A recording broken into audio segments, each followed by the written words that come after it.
Incomparable.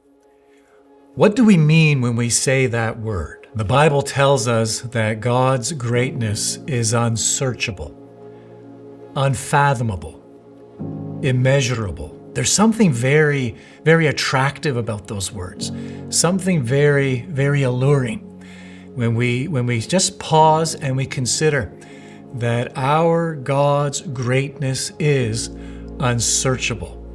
This is a wonderful little book, The Blessed and Boundless God by George Swinnock, in which the author, George Swinnock, takes up this theme, the unsearchable God, and he unpacks for us his greatness in 45 beautiful chapters. It's not a big book. It's not a difficult book to read.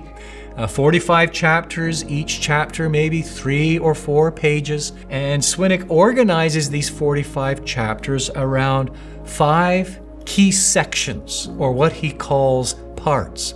And in the first part, he shows us that God is great in his being. That is his nature, his essence.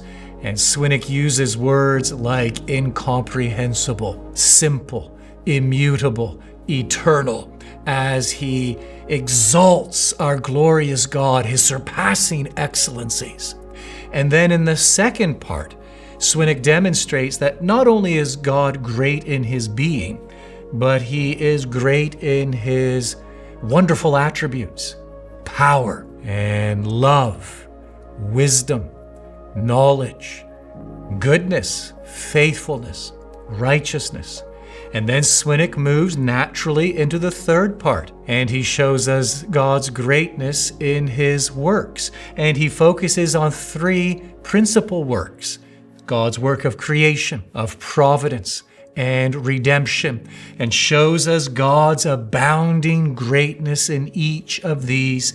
And then he comes to the fourth part. And here he builds on God, yes, great in his being, great in his attributes, great in his works, and great in his words. That the going forth of God's words is the accomplishment of his will and his counsel, all that he desires. We get our arms around those 4 parts. 1, 2, 3, 4. God's greatness in his being, in his attributes, in his works, in his words. And we begin to catch a glimpse of God's unsearchable greatness. And then in the 5th part, Swinnock does something spectacular. He gets very practical. He brings these lofty concepts and truths concerning our God's greatness, and he brings it right down into our lives and shows us why they matter, and shows us why we should be overwhelmed by God's greatness, and how it should shape our lives, how it should heighten our appreciation or our sense of the sinfulness of sin, how it should heighten our sense of the foolishness of pride, how it should cause us to stand in wonder and marvel at God's grace, and how it should make our hearts soar as we consider what it is to know this God whose greatness is unsearchable. Have you ever stood before the Grand Canyon, or stood underneath the Northern Lights, or you've visited perhaps the Rocky Mountains, or the Great Wall of China, or Victoria Falls? What is it that attracts us to these things?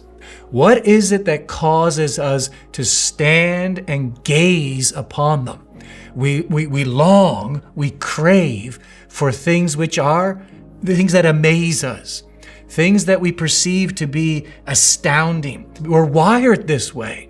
And as we stand and we wonder, craving this sense of amazement, all of these things are a powerful reminder that we are actually wired for God, the one whose greatness is unsearchable. And it's why the psalmist proclaims, "Happy are those people whose God is the Lord." Why? Because when this blessed and boundless God is ours, we enter into the true experience of blessedness, what it is to know the living God, what it is to know Him as our God, and what it is to walk in fellowship with the one whose greatness is unsearchable.